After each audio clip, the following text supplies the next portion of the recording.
Hi అండి. నమస్తే. Welcome to simple tasty food. మరి ఈరోజు నేను మీకోసం తీసుకొచ్చాను ఆంధ్ర స్టైల్‌లో గుమగుమలాడే చిక్కటి సాంబార్ రెసిపీ అండి. మరి ఇది ఎలా ప్రిపేర్ చేయాలో చూసేద్దామా? నేనైతే మామూలుగా అయితే ఇప్పుడు ఈ సాంబార్‌లో అన్ని వెజిటబుల్స్ మీరు వాడొచ్చు. ఒక్క కాకరకాయ తప్ప మీరన్నీ వాడొచ్చు. ఏ 1, 2 మిస్ అయినా ఏం కాదు. నేనైతే మా ఇంట్లో ఉన్న వెజిటబుల్స్ ప్రతీదీ కూడా 2, 2 తీసి పక్కన పెడతానండి. 10 రోజులకు ఒకసారైనా సరే సాంబారు వండాల్సిందే ఇంట్లో. పిల్లలు అడుగుతారు కాబట్టి. సరే మరి ఈ సాంబార్ రెసిపీని సింపుల్‌గా ఇంట్లోనే ఎలా తయారు చేయాలో చూద్దామా? ముందుగా మన దగ్గర ఉన్న వెజిటబుల్స్ అన్నీ ఇలా పీసెస్‌గా కట్ చేసుకోవాలండి. ములక్కాడ ఇట్లా ఒక సైడు ఇలా తొక్క తీయాలి. ఒక బంగాళదుంప అండ్ ఒక దోసకాయ, ఒక ఉల్లిపాయ అండ్ 2, 3 టమాటాలు, ఒక 4, 5 పచ్చిమిర్చి, క్యారెట్ కూడా 1 గాని 2 గాని ఇలా మీరు కట్ చేసుకొని పెట్టుకోవాలి పక్కన. ఇలా పెద్ద పెద్దగా కట్ చేసుకుంటే పిల్లలు చాలా ఇష్టపడతారండి. ఇప్పుడు వేరే ఒక బౌల్‌లో ఇలా వెజిటబుల్స్ పీసెస్ అన్నీ కూడా వేసుకొని దీంట్లో కొంచెం ఒక 3, 4 స్పూన్లు ఆయిల్ వేసి స్టవ్ మీద మూత పెట్టేసి ఒక 5, 10 నిమిషాల పాటు మగ్గనివ్వాలి. సాల్ట్ మీరు కొంచెము వేసుకోండి. మళ్ళీ తర్వాత కూడా వేసుకోవచ్చు. ఎందుకంటే ఇవి త్వరగా ఉడకడానికనమాట కొంచెం యాడ్ చేస్తున్నాం ఇప్పుడు సాల్ట్. కొంచెం పసుపు, ఒక స్పూను చిటికెడు పసుపు వేసుకోవాలి. ఇప్పుడు అది స్టవ్ మీద పెట్టేసిన తర్వాత మీరు చింతపండు నేనైతే ఒక 50 గ్రాములు తీసుకుంటున్నాను. దీన్ని ఫస్ట్ కడిగేసి ఇలా నానబెట్టుకోవాలండి. ఇది నానుతుంటుంది. పప్పు తీసుకుందాం. కందిపప్పు, కొంచెం పెసరపప్పు అండి. పెసరపప్పు 50 గ్రాములు, కందిపప్పు ఒక పావు కిలో. ఇలా కడిగేసేసి చక్కగా ఇలా ఉడకబెట్టుకోవాలి. దీంట్లో కొంచెం లైట్‌గా పసుపు వేసుకొని ఇలా ఉడకబెట్టి పక్కన పెట్టుకుందాం.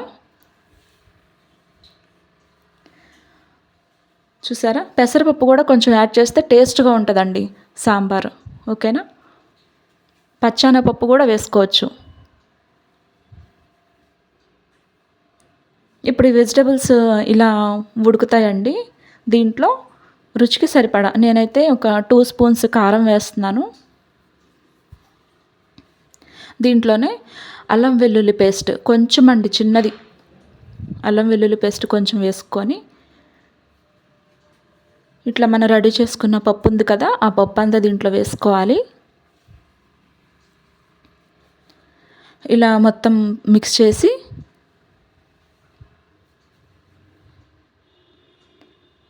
కొంచెం సేపు మూత పెట్టేసి ఒక 5 నిమిషాల పాటు మగ్గనిచ్చిన తర్వాత మనం రెడీ చేసుకున్న చింతపండు పులుసు ఉంది కదా, ఇది వేసేయాలి. చింతపండు రసం సరిపడా వేసేయాలి. దీంట్లో సాంబార్ పొడి కొంచెం వేసుకోవాలి.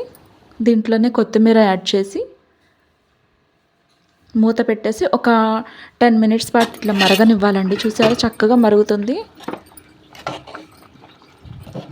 మీరు వాటర్ ఎక్కువ వేస్తే పలచగా అయిపోతుంది. కాబట్టి కొంచెం చిక్కగానే ఇష్టపడతారు కాబట్టి అందరూ కొంచెం తక్కువ వేసుకోండి. అది మరిగిపోయిందండి. ఇప్పుడు మనం పోపు వేసేసుకొని